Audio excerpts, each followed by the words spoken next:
Hello and welcome to UK Versus. Today we have a very special guest on the show, Karl Bennett. How are you doing, my friend? Good. Try and relax after a busy weekend. Wasn't expecting to come that far so quickly. I mean, you were the only Ochako 4 that turned up. We've got the list here, and it was. I mean, how was day one? How did that actually go for you? So, going into day one, I was ready to see more heavy-hitting matchups. So, seeing more people who'd like to give those big stats. In the end, got some of the matchups I've needed, starting off with an Endeavor 3, and working my way through 6 rounds. Sadly, 2 of which are against some of people from my locals. But overall, only 2 losses I had across the day one was the 2 people I had to verse back into Top Cut, being James O'Dorothy on Pony, and then in the finals with Nathan. Yeah, so looking at your Top Cut bracket, it was a lot, like you said, you were expecting a lot of hard hitters, and in the Top Cut, you came across the hard hitters. You went Pony into Younger Toguro into Godzilla. You said that you faced off against Nathan and James in Swiss, and those were your losses, or did you win those ones? So they were both my losses, going 0-2 in that matchup. That's great. And so, how did you feel going into the Top Cuts top 8 when you'd lost the matchup, and I believe you were 6th, so you were going second as well? Yep, so being the lower seed against James, because we had deck lists open, and I versed him Friday at Grimdark Locals, the day before the actual event. I was not playing a Raka event, I was actually on Byaku. I just tried to see how I can just squeeze out those small wins against the Pony. That's fair. And then after going against James, so you said you had the open deck list. You'd already played against him on the Saturday and the Friday, so you knew what you were expecting. But then you came across another outlier in top 4 in Younger Toguro, who had just beaten the undefeated NA player that came in, and I did hear from my sources that when he won against Justin, there was a round of applause in the hall. Admittedly, I did start that round of applause. Thankfully enough, if the matchups came a bit differently, I think I would have made it, because, as I said, my list, especially with my sideboard, was built for those heavy hitters. So this speed deck coming out without any practice against it, I think would have thrown me off. Yeah, I mean, I've looked at the Younger To Go list. It hadn't really changed much since last season, but it was still a lot of heavy hitting attacks. Especially with the replacement for Mob Strike after it got banned, the new attack from Girl Power. The Tail Splitter, yeah. Into Lizard. Yeah. I love Tail Splitter. I think that put in work against me, admittedly, because I think I had to throw away maybe a Falling Skies or 2 to it throughout our games.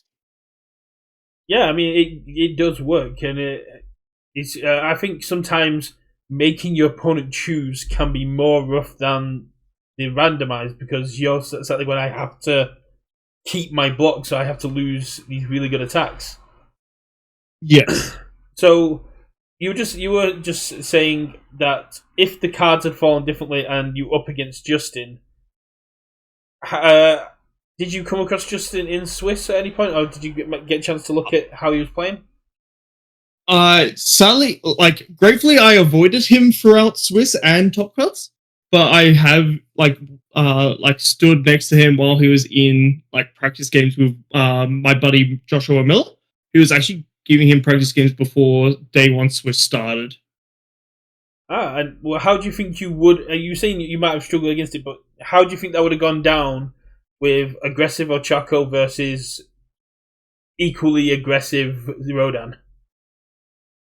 I think with Rodan specifically, it's my mind. It goes back to that Eraserhead 1 Deathless, where he can play that aggressive game while naturally having that speed control.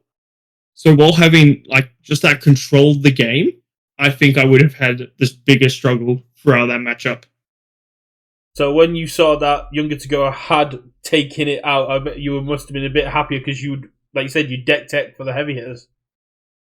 Yes, I was, like I said, I was the first one to start applauding for Torren after he secured the win against Birch. I mean, yeah, Justin went down there. He was undefeated and fought. He didn't get King of Swiss because he essentially ID'd the last round, so we don't know how that could have gone down. But so I think he tied one of his games against the champion Bailey in Swiss. Yes, and then ID'd that last round, which definitely secured him his spot with 14 points. And I mean, huge shout out to Bailey. I met them in Miami in February. Hell of a player, knows how to play Toru really well, and walked away King of Swiss, which is a massive achievement. Really, really nice guy. Were you worried about coming across Bailey's Toru? Especially, yes, in terms of he was the opposite side of the bracket, so I hope that he was taken down. I wasn't expecting exactly top 8 early, but because he was placed against 8th seed Joshua Miller. Yeah. But with that, after I saw Josh took down Bailey, I was like, hey, try to bring both of my both players from SA who made the top 8, try to make it both the finals. And you did. That's Sally Miller lost to the Zilla matchup in top 4. So, did you finish before the Godzillas, or did you finish after? We were on stream. I think they finished just before us because we had to go to a game 3 scenario. In myself versus Torren. Alright. But going into that anyway, you must have known that it was a Godzilla versus Godzilla top 4 when you were going into Younger to Go. When you won the Younger to Go, were you feeling like a little bit confident going up against either of the Godzillas? As, like you said, you were deck-teched against these heavy hitters. So, losing to day 1 originally to Nathan, going into it after I heard he also made it, it did bring up some of that, okay, I need to smack back as hard as I can. Because after losing that game, like 0-2 round on stream, had to try to bring it back into my favor and just get into that mindset of, okay, it's open list now. With that open list, what am I seeing that may help me find those consistencies for me? Was there any point in the finals where you were looking at Nathan and were like, if he forms here, I just lose. If he blows up my board, I cannot recover from that.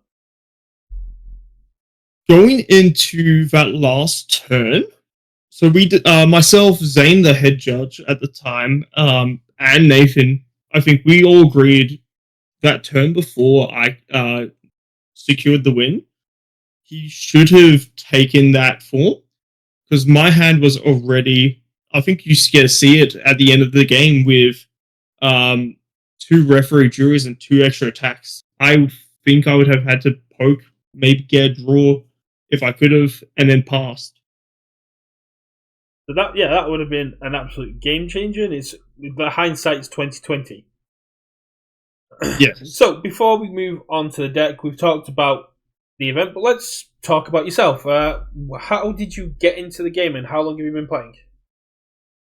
So I've recently, I joined when just before Crimson Rampage was released. Very good set. From so very good, bringing into a new set where I was still learning the game, I just found the game very fresh to me because it has that just constant back and forth pull and push compared to other games. No, yeah, So with that, it's a very like, interactive game. Yeah, with that fresh insight, like, it's just dragged me in, and I've just kept coming back to it. No, that makes a lot of sense. So, what character did you start off with? You know, if you imagine if it was Crimson Rampage, you might have been hooked on one of those guys.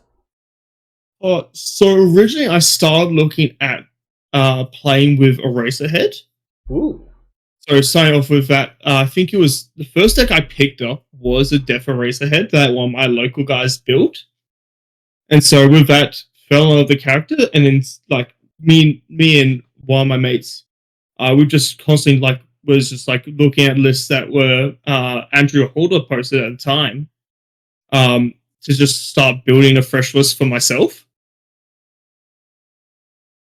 And then when I started to move away to build my own decks, I was set on Odro 1 for the longest while, before League of Villains was released.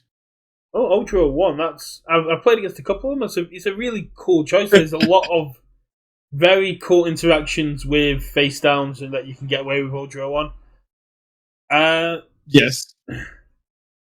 And go on, if you go on, you go. Nah, yeah. Okay. And let's talk about the other aspect of you do for the game, is that you are, I think, one of 2 content creators I know from the Oceania as well. Yeah, so myself and I think it's Elivius GG or something. I don't know Lorenzo that one. Nikita. I know the blonde Shinobi. She opens up packs on YouTube. Yeah. Yep, so okay, that will make 3 then. Hey, so that's more than we have. That's not fair. So there was one who did a bit of YouTubing, Lorenzo Nikita, who made content, who made, I think it was top 2 at OCE's first nationals, being the webcam one. So he has his own content that he does as well. I think he's starting to get back into it. Is that the only one of the? That's the one that didn't come to Worlds. I know Zane came to Worlds. Yes. He unfortunately couldn't make it. Yes, sadly he couldn't make it, which is a feels bad because that just pushed Zane to be there by himself with no team support. I mean, we took care of him. He hung out with the EU boys, and I think, if I remember correctly, we built his Giro deck. Well, the other EU guys, I went to bed. The other EU guys stayed up with him till almost 1 o'clock building that Giro deck, and he never played Giro before. I mean, that's always great to hear how inclusive this group is in terms of the card game, especially when you hit that high level play. Oh yeah, I mean, Worlds this year was crazy. I was chatting with people, and most of us were just openly talking about the decks we were going to be playing at Worlds and bouncing off ideas. And it was great to meet Young, who I'd talked to a lot online. Mm-hmm. It was great to meet Brandon, who I was really surprised was not playing Godzilla in the event. I was excited. I saw he was initially signed up, but then dropped. So he is actually. I'm not sure what the goal, what the thing was with that, because he was actually the TO of the event. He was the TO of the team event. I know he was TOing the entire event, but I believe he was allowed to play as long as he could find someone else to TO, and I guess he couldn't find someone else to TO. I would assume that was the case. But I know Brandon is a massive Godzilla fan, so I do expect him to be rocking Godzilla, especially at Nats.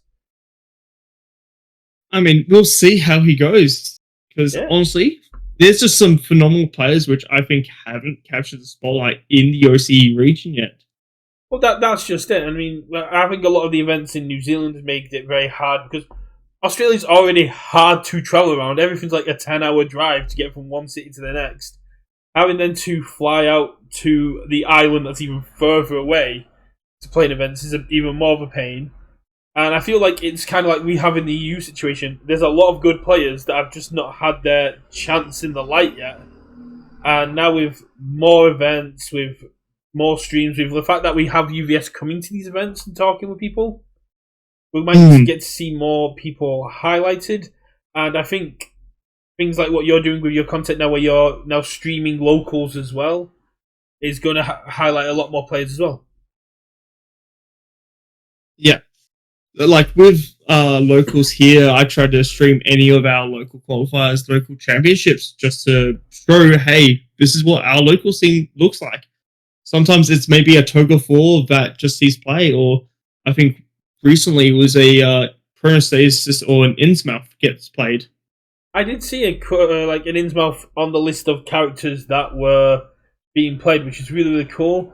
And I did hear a rumor that the 5 Mina 2s were just players who were new or didn't know what to play and were just chucked a Mina 2 deck and went, yeah, just go play that, he kills.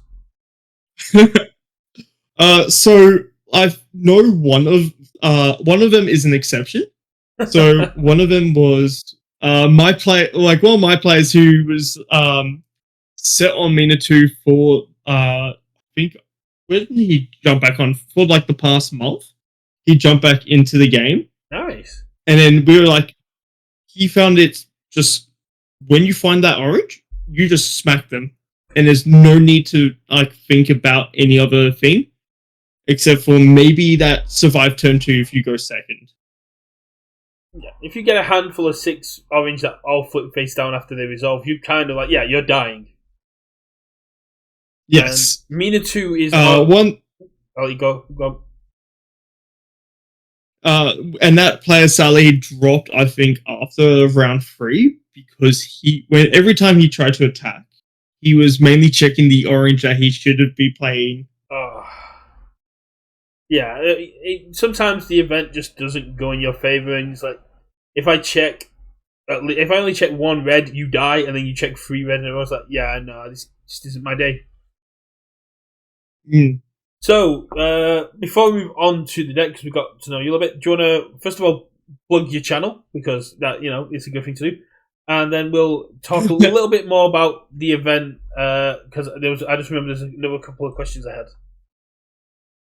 Oh, good. So I'm on Twitch streaming any of our local qualifiers, local championships at twitch.tv/Carino, with the O's being zeros. And then I am looking to start a YouTube, which I will then post, feed any of my streams to afterwards, and then maybe some extra content here and there. That'd be absolutely awesome. If you need anything, just help any of the other content creators. We're always sharing ideas and trying to get this game out there. But having a consistent Oceanic content creator would be amazing. And hopefully, if there's more summits, you'll get to come out and hang out with everyone like last time. But yes, which will be a great experience. Not to focus in on the Justin situation, but you had an NA player who was talking smack in Discord for a couple of months about how he's going to come down and it's a free win, and it's something we get as international players a lot of.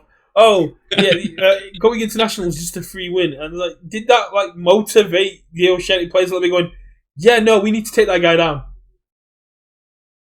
So he wasn't just online, he was talking smack. He was talking smack ever since he got there. So I think everyone, that's why I personally got excited when he got lost to the YT in top 8. And I think there was, in terms of Justin, he was a phenomenal player through and through with Swiss making it. I think he took second seed with that. Yeah, I think he was 4-0-2. Yeah. But he was talking about Justin, he was honestly surprised that his deck didn't catch us off by surprise because of how the meta is different between how NA plays, where maybe that list for Justin will catch NA players off by surprise. But when it came to us, we're used to that aggro style, where he tries to string 3-4 attacks in a quick aggro turn, that does not catch us off guard here. No, I mean, I've played against enough of you guys. I played against a guy called Caleb on TTS. I played against Young and Addy. Yes. And I know you guys are just, I have 2 foundations on turn 2. Well, guess I'm going in. I had bad habits doing that.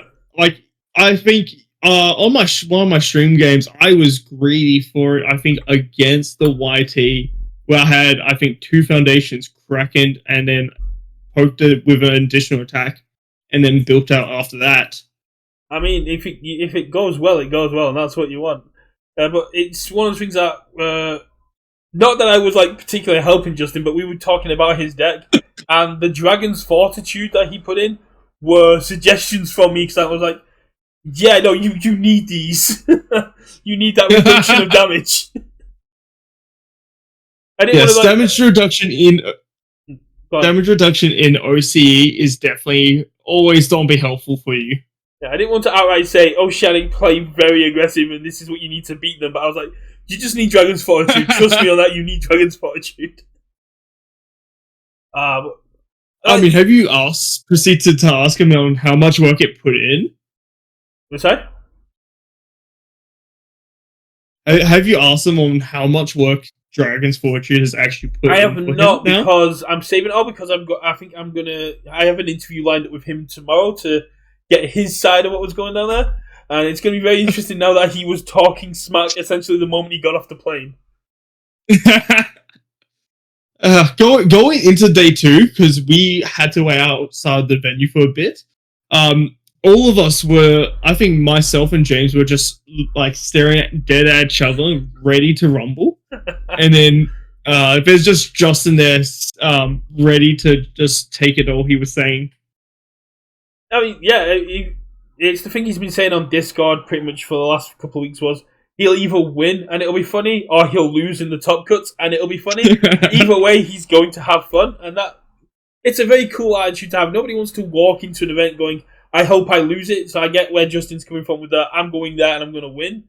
But it's very cool to think he could just come out to Oceania for the love of the game to see if it was a free win.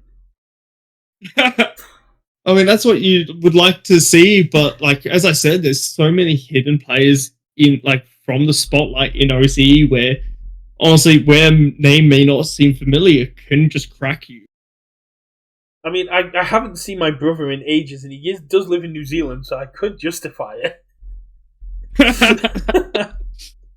But it's just really cool to see that people are traveling for the love of the game. I know it's one of those things that I'm trying to come to Worlds even if I don't qualify, because I just want to keep going for that experience.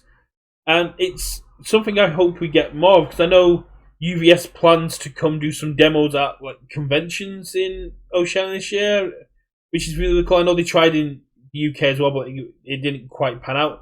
And it's great to see UVS making that kind of effort, because I know you guys in the past have not had the greatest support, similar, even worse than EU. How do you as a player feel UVS are doing now compared to, say, Set 3? Compared to Set 3, and especially talking with Karl, who was at OCE Regionals this weekend, just how they've just pushed for that communication between especially OCE stores, and just having try to get events lined up as especially with pre-releases, just to make sure we have the stock early for those events, because sometimes with our supplier it does get a bit messy, and sometimes we have them I think with our Godzilla decks, sometimes it gets caught in that middleman. But we love the work that UVS Games has especially put in to just help us try to relieve that tension a bit. No, it's really cool to hear, and it's great to see. I know Mike from the sales department is working very hard to make sure you guys are all onboarding and you're getting the support from distribution. I know Josh in OP is working hard to get butts in seats, and I think the new demo decks are going to be great for that. But yeah, fair play to Karl. He has got a busy month ahead of him again, but he did love how strong the American dollar is down there. Yes, I think it's 69 cents of American dollar here. Yeah, it's something like it's almost 50% higher. So he gets essentially 75% off whatever he's buying because. Yes. And I mean, that's another reason for me to come down because the pound is stronger than the American dollar, so it'd be even better. I'm trying to. Oh, that's all feel bad for me when I travel to the States. Yeah, that's true. It's gonna you're gonna be there going like, oh, it's $50. Like, oh, cool. Do you take Australian? No. Nope. I was asking people if they could try and get a hold of those bluey dollars for me, but apparently they're like $300 now. They sold out, and then I have not heard of this. The blue dollars look great. That's another reason I should go. I'm talking myself into a trip to Australia. If there's an event in Brisbane, I might have to.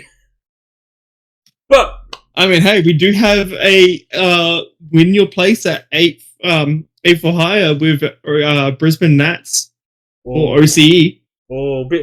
Nats are all very close together. That's a bit of a push, but let's talk about the deck, the absolute beast. I mean, you made Tyrell from Ty's House of Cards very happy. He's been talking about how Ochako is a beast for months, and you made Rick, who does the Whatnot auctions and the hosts webcam events, very happy because he absolutely loves this character. So, what drew you to Ochako 4 over the hundreds of other characters in the game? So, originally when I was looking to prepare for this regionals, I was actually leaning towards Kurama. Ooh. But the issue that I found out with, when I was just theorizing it, was Kurama's matchup into Mina, who was, the highest deck that was at OCE Regionals, had a bad time in that matchup because your enhance just sits there, does essentially nothing. So as much as I would have liked to play around and test it with Kurama, I felt it was recently I was experimenting with Spike. I think it was David's Tomes list, which I made minor adjustments to. And then shifted that deck to an Oraka leader front, and then from there push into readjusting that entire list to fit different extra attacks that may have been necessary for what was needed. Yeah, so this is a adapted Let's Talk UVS list then. Yeah. We'll get to, so let's go to the sideboard because the man of the hour is their Spike, and one of my friends, Apple, was so happy to see essentially Spike win an OCE, and I didn't because of the time difference, I didn't get to see the event, but apparently the shift into Spike was just devastating for Godzilla. So for Godzilla, I think that I just tried to scale as much as I can just to play, but try to still play around all of his defenses through Broken Psyches, through his extra bonuses to his checks, and then with that, try to keep as many low blocks as possible. I think, especially against that Godzilla, I think I blocked with more Falling Hill Strikes and Falling Skies than I have ever done before. That's fair. So, we've got 3 referee juries, 2 Eden Box, and 1 Iron. What were the standout cards? What were the cards that were your MVPs? MVPs for finals. Let's start with Swiss, and then we'll move through the games. Let's go overall for the entire event. What card are you really glad was in your deck? To start off with, it would be Ice Sword Execution. Just being able to essentially stun 2, sometimes even stun 3, just those problematic foundations away. Help me secure some of my win turns, some of those setup turns, to just get that poke and momentum. Yeah, I mean, it's a hell of a card, and it's gonna be very fast. I mean, if you've got momentum as well, you can pump the speed and just sit there going, yeah, this is gonna be hard to deal with. It's pump damage, I think. Pump the damage in I mean, freeze then you one. can pump the speed with Ochako. Yes, and so it becomes very dangerous if you need to, you can just send it, and if they block it, make them commit out. Yeah, send more attacks in. It's that's just one of the things seen here is like everything kind of requires an answer. What about foundation-wise? Are there any foundations that you were like overall for the entire event you really glad that were in there? So, other than like your stock standards, Strong of Size, who is usually always an MVP, there's two that stand out, which are both tours, is Leaving the Bebop and Failed Role Model. Because most decks don't have the answers for when you seal something, so you can get away with being that aggressive seal. I think like seal something like Togoro's Dominance, seal some of his problematic foundations, and then leaving Bebop to either find an attack to almost block with if I have to, or when it comes back to my turn, find an extra attack to just for that kill turn.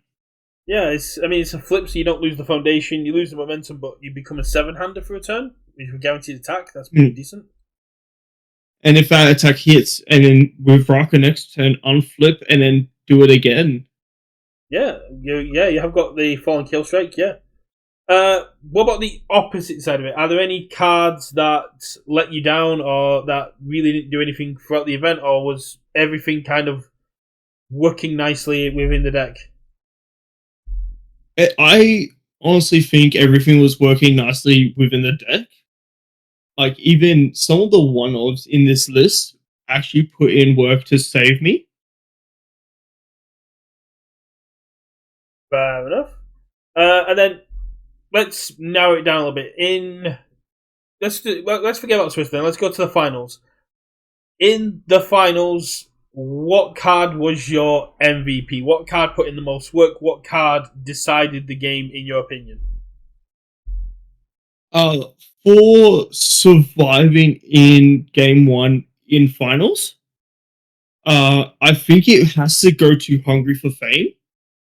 Because Hungry for Fame, after I added momentum with Battle Arena, because Nathan played that, got a referee jury from it, which I think helped me survive his attacking turn. That's the downside of Battle Arena, but yeah, it's just a one of those, so it's just very serendipitous that you had it there ready to go.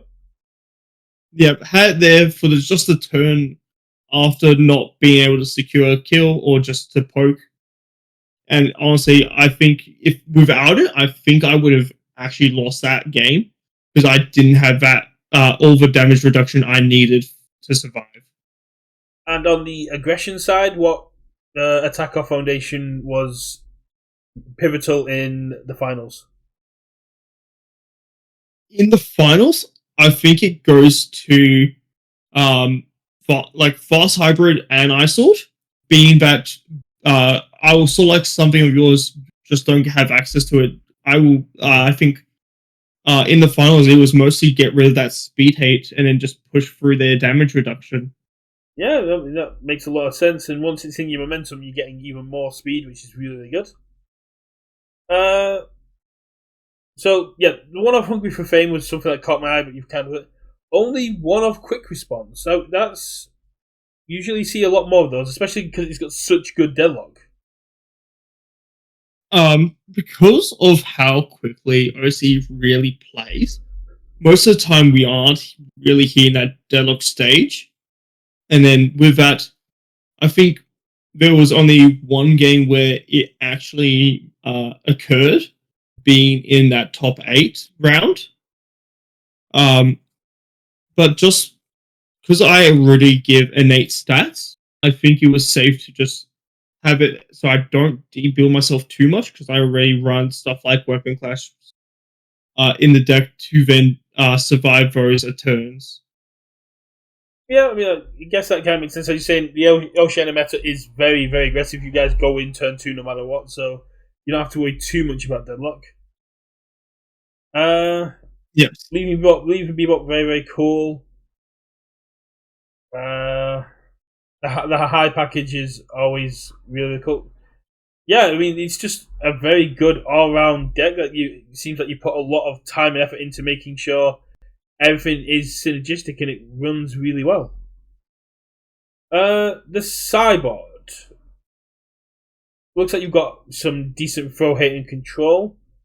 Seeing as Ice Sword Execution was your MVP, for like the future when you're running the deck, would you possibly be running the extra copy in the main?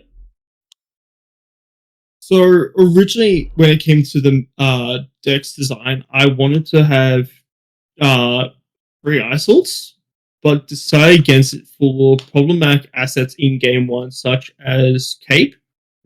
So it's that third one that I wanted to run, we shifted to the side. Because only I think one opponent actually had an asset that mattered. But going into the future with it, looking at it, I think I can add that third Ice Sword into the deck and take out. If I was to do it, I would take out that one of the Vast Hybrids in from that list.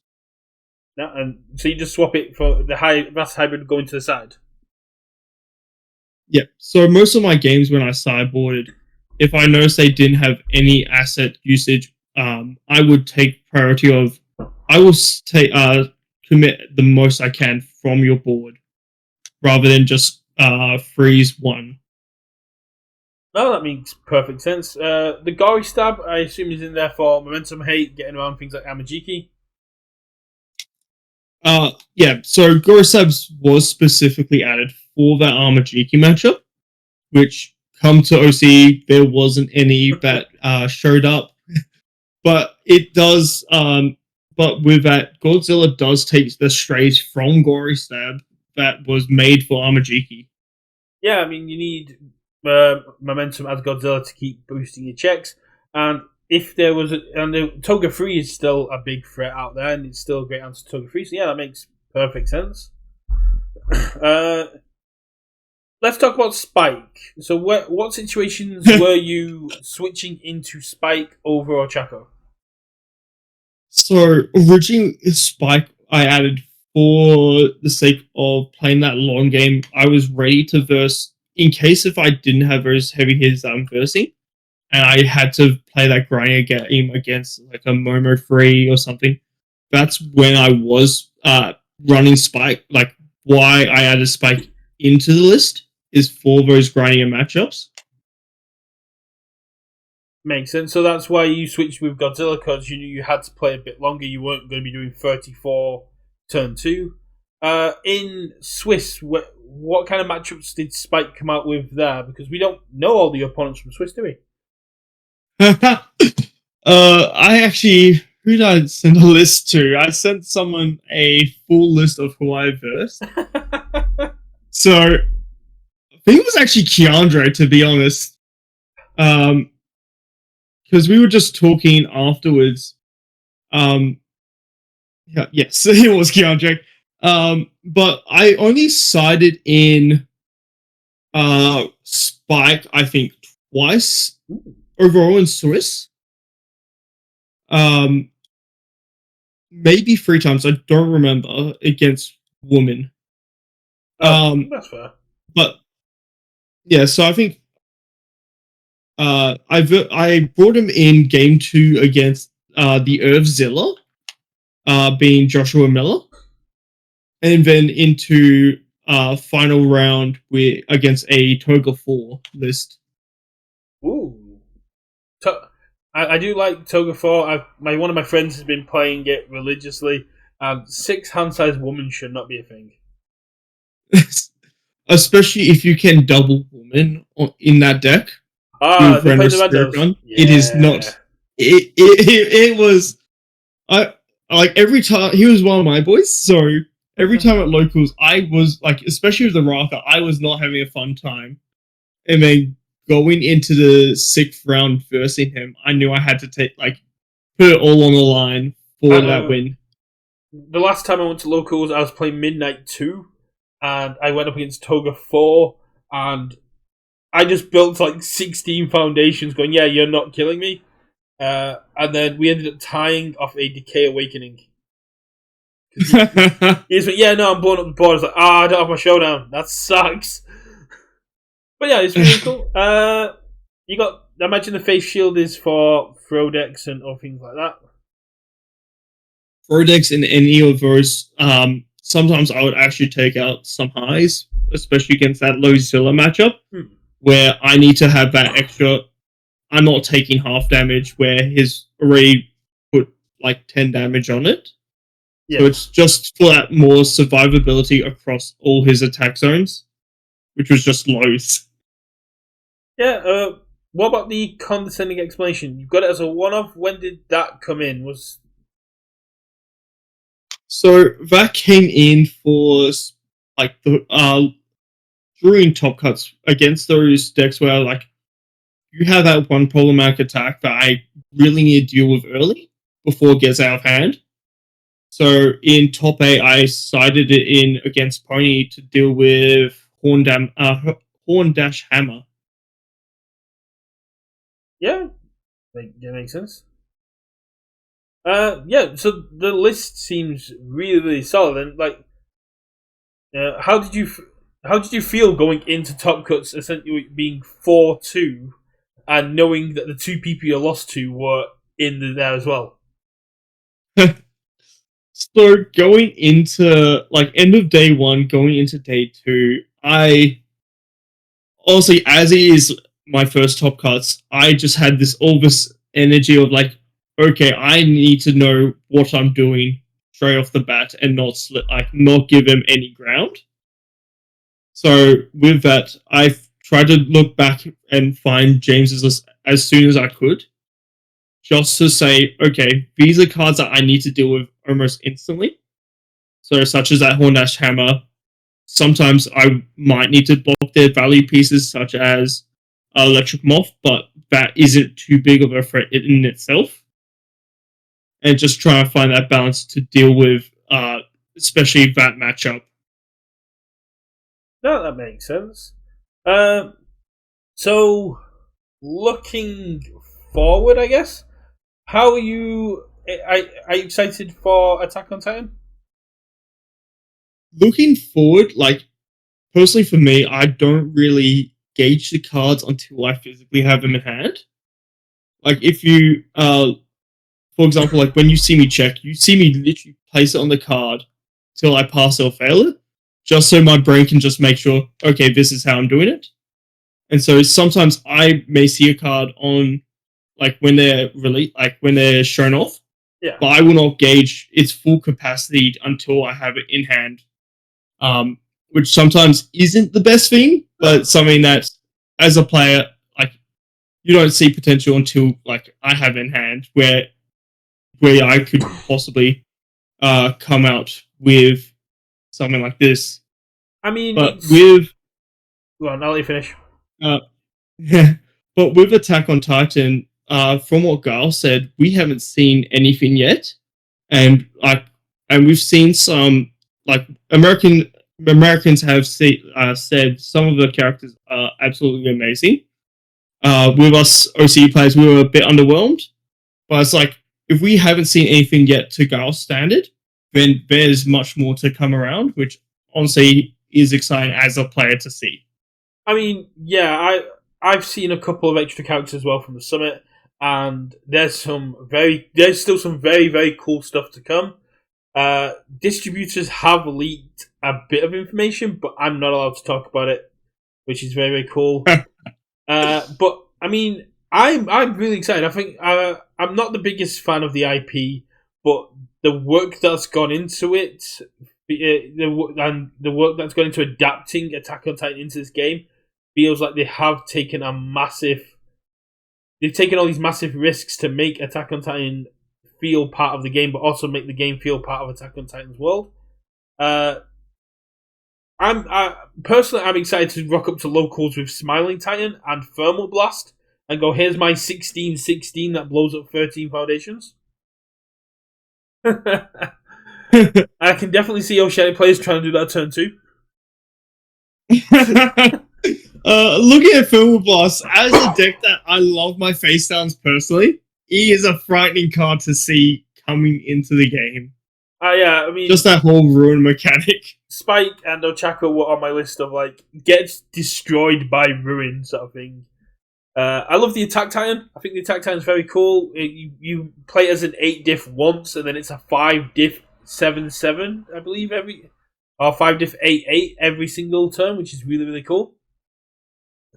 But I was more asking, like, how do you feel about Attack on Titan as an IP as well as the cards, and have you seen what else is coming later this year?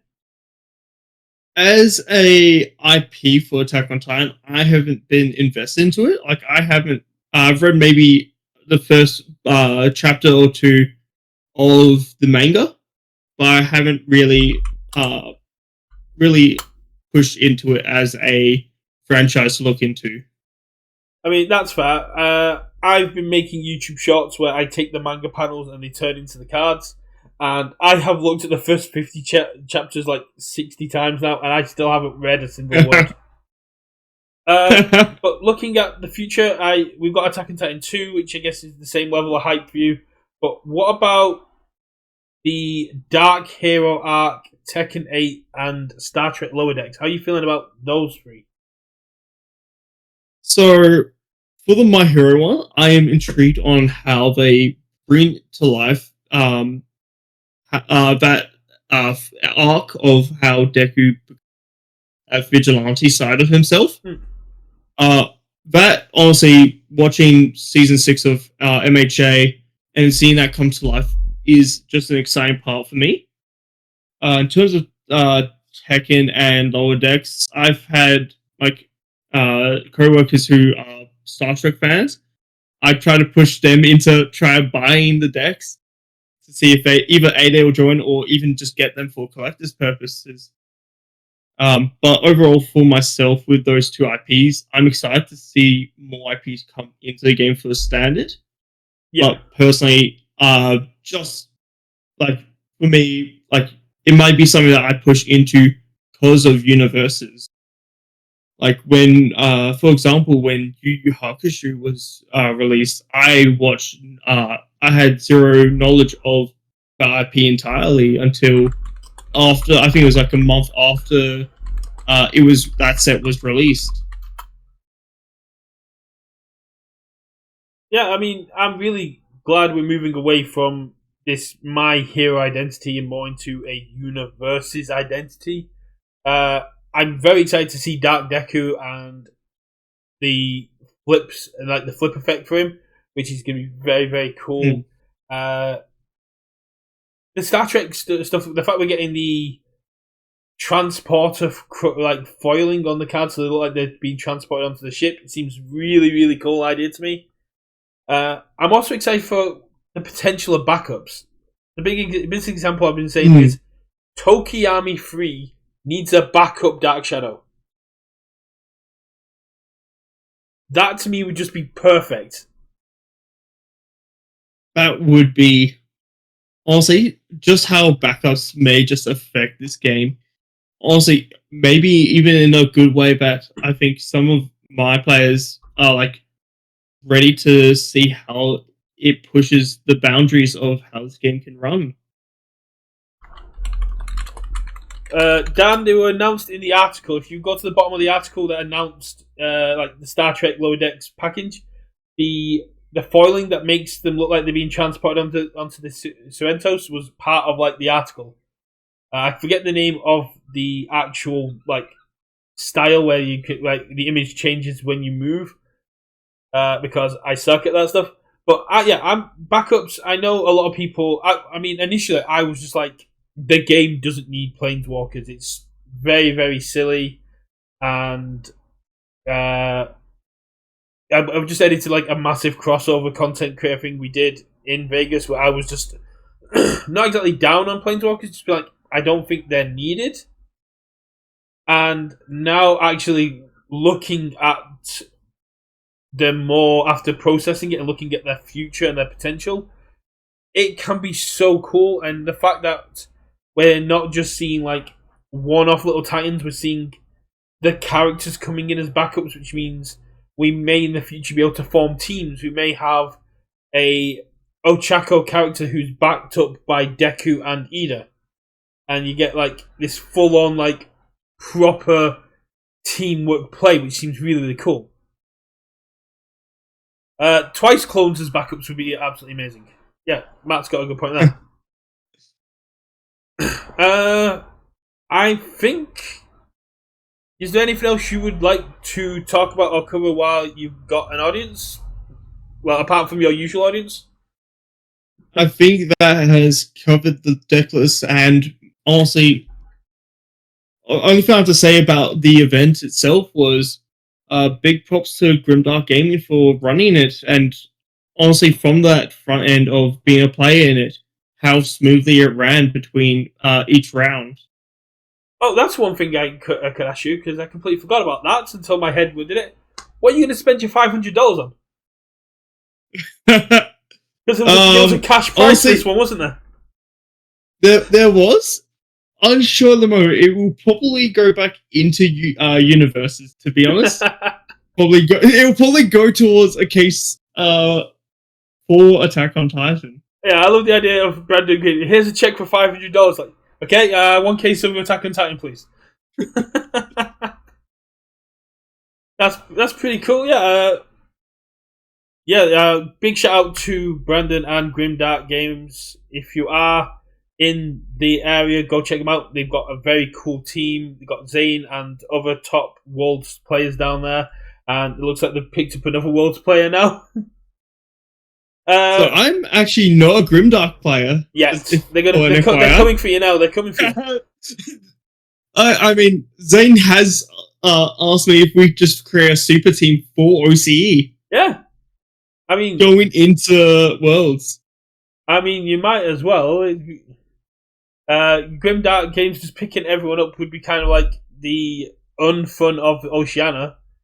What would you want to call it though? You couldn't call it Grimdark Games anymore. It'd be more like a Oceania team name, brought with, in association with Grimdark Games. So, what would you call the super team? I am not good with the team names. I just play, to be honest. I play and help out. I will just sit there and do as much as I can. Yeah, that's fair enough. Like I said, I did say I've got an interview with Justin tomorrow, which we haven't finalised the time for. Do you have any comments or anything you'd like to say to me to pass on to Justin tomorrow?